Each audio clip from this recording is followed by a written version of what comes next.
dua Al-Firdaus, Al-Badr, dan Darul Mutakin. Bagaimana kabar kalian hari ini? Semoga kalian selalu sehat walafiat dan selalu dalam lindungan Allah Subhanahu wa Ta'ala. Amin. Nah, pada hari ini Bu Ayu akan memberi materi tema 1 subtema 4 ya, yang meliputi bahasa Indonesia, PPKN, dan SPDP. Oke, sudah siap untuk memulai pelajaran hari ini? Yuk kita mulai pelajaran dengan berdoa. Berdoa sendiri-sendiri ya. Berdoa mulai.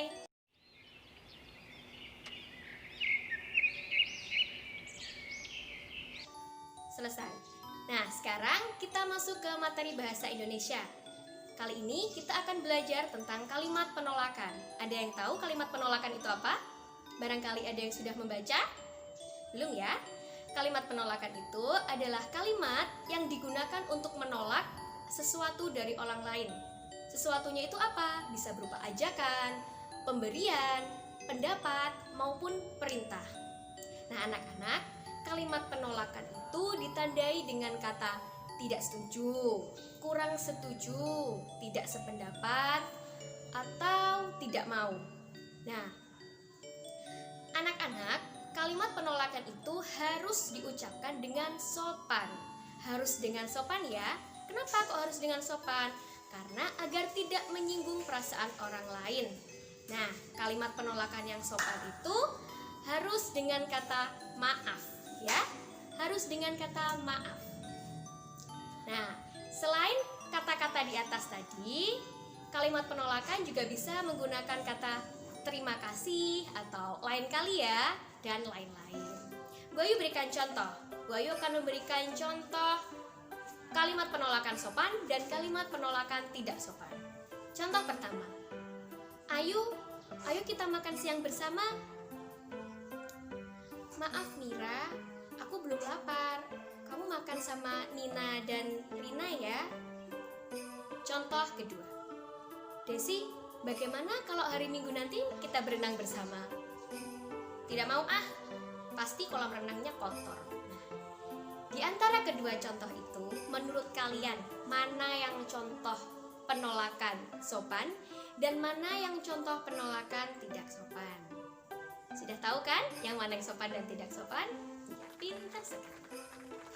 Oh ya anak-anak, selain untuk percakapan sehari-hari, kalimat penolakan itu juga terdapat pada dongeng loh. Kalian tahu dongeng itu apa enggak? Tahu dongeng? Dongeng itu adalah suatu cerita yang isinya khayalan semua. Jadi tidak nyata ya. Di dalam dongeng, kalian bisa lihat LKS kalian tema 1 subtema 4 halaman 92. Nah, di situ ada dongeng ya. Coba kalian garis bawahi mana yang termasuk kalimat penolakan ya. Nanti dikerjakan bersama orang tua ya. Oke. Nah, Bu Ayu rasa bahasa Indonesia sudah cukup. Sekarang kita pindah materi ke materi PPKN.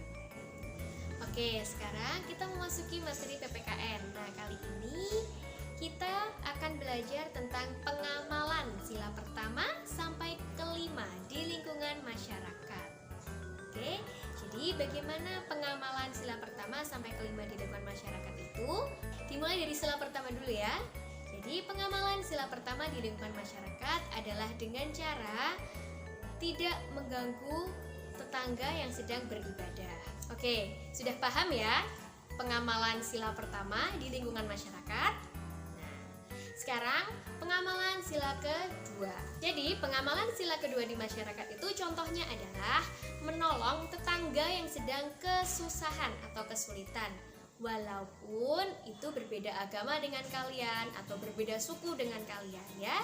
Jadi kalian harus menolong mereka yang membutuhkan tanpa membeda-bedakan. Misalkan tetangga kalian ada yang sakit dan dirawat di rumah sakit, tapi agamanya berbeda dengan kalian, mereka beragama Katolik. Nah, itu kalian tetap harus menjenguknya ya. Seperti itu. Kemudian pengamalan sila ketiga. Pengamalan sila ketiga di lingkungan masyarakat adalah menjaga persatuan dan kesatuan di lingkungan masyarakat. Caranya dengan apa? Contohnya ikut kerja bakti. Nah, itu dapat menjaga persatuan dan kesatuan di lingkungan masyarakat. Jadi kalau di lingkungan masyarakat kalian sedang mengadakan kerja bakti, kalian boleh ikutan daripada kalian hanya berdiam diri di rumah, seperti itu. Kemudian pengamalan sila keempat. Pengamalan sila keempat adalah dengan bermusyawarah di lingkungan masyarakat. Ya, musyawarah contohnya apa Bu kalau di lingkungan masyarakat? Bisa ketika pemilihan RT, pemilihan RW, atau bahkan kepala desa pun mungkin masih ada yang dilakukan dengan cara bermusyawarah. Paham ya anak-anak? Nah, kemudian untuk sila kelima alias sila terakhir, yaitu dengan cara adil terhadap semua orang. Jadi misalkan kamu mempunyai tetangga kanan dan kiri, ya. Bisa kamu habis dari luar kota atau kamu sedang mengadakan hajatan atau acara di rumah. Nah, jadi contohnya ketika kalian sedang mengadakan syukuran atau acara apapun atau habis dari luar kota, nah itu tetangga yang kanan misalkan kamu kasih oleh-olehnya atau kamu kasih makanan, sebaiknya tetangga yang kiri juga harus kalian kasih. Seperti itu ya. Jadi harus adil, jangan pilih kasih. Mentang-mentang tetangga yang kiri berbeda agama, jadi kalian tidak memberikan seperti yang tetangga sebelah kanan. Tidak boleh ya. Jadi harus adil kepada semua orang. Oke, materi PPKN sepertinya sudah selesai ya. Sekarang kita memasuki materi SPDP. Kita akan belajar apa sih di materi SPDP kali ini? Pada SPDP kali ini kita akan mempelajari tentang membuat hiasan dari bahan alam. Kalian tahu bahan alam itu apa? Jadi anak-anak, bahan alam itu adalah bahan yang sudah tersedia di alam. Contohnya banyak, ada biji-bijian, ada daun kering, ada cangkang telur, ada cangkang kerang, dan lain sebagainya ya.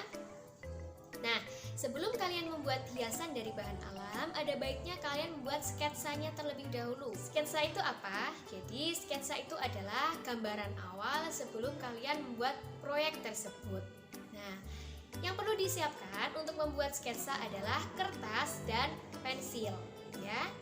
Oke. Nah, kalau sudah membuat sketsanya, kalian sudah bisa menghias dengan bahan alam. Caranya bagaimana? Nah, kali ini Bu Ayu akan menjelaskan tentang bagaimana cara menghias dengan biji-bijian. Nah, anak-anak, biji-bijian itu ada banyak ya. Ada biji kacang hijau, ada biji kedelai, ada biji jagung, biji beras. Nah, banyak ya. Kalian tinggal pilih yang mana. Nah, caranya sebelum kalian membuat hiasan dengan biji-bijian adalah langkah pertama, biji-bijiannya harus dicuci terlebih dahulu. Dicuci sampai bersih. Kemudian langkah kedua, biji-bijiannya direndam dengan pewarna. Jadi misal kamu ingin warna hijau, berarti direndam dengan pewarna hijau. Misal kamu ingin hiasan yang berwarna pink, boleh direndam dengan pewarna-warna pink. Seperti itu ya. Kemudian langkah yang ketiga setelah direndam itu adalah dijemur di bawah sinar matahari ya. Jadi kalian jemur dulu di bawah sinar matahari. Nah, setelah kering, barulah biji-bijian itu siap digunakan untuk menghias. Caranya bagaimana?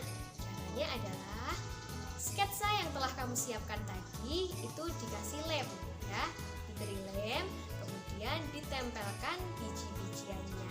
Seperti itu. Paham ya anak-anak? Nah, contoh-contohnya bisa kalian lihat di LKS ya.